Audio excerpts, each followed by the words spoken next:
Hello everyone, my name is Brian Mann, and in today's video I'm going to be talking about a tongue and groove joint and how to cut them by hand. Here you can see our tongue and groove joint, and when it comes together it creates a nice solid joint with a good surface there for any kind of panel.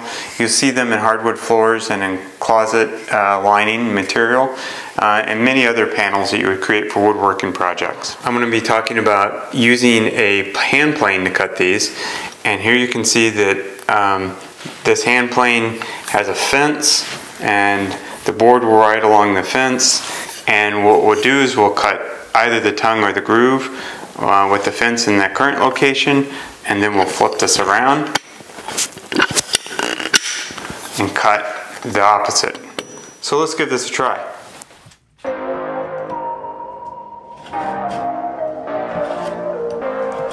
One thing to notice is that the groove is not going to be centered in the thickness of the board.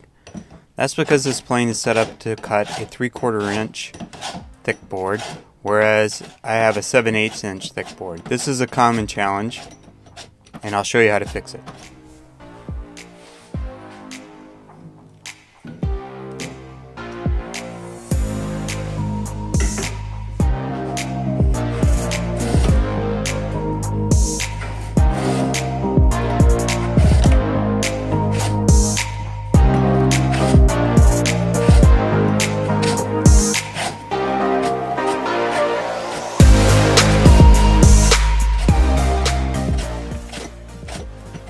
On the left edge you can see that there's a piece protruding up, and that's because the thickness is 7/8 instead of 3/4.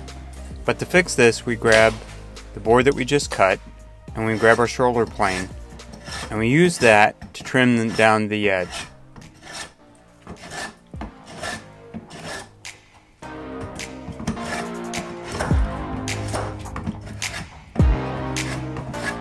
After trimming this edge, we're just going to flip the board around. There you have it.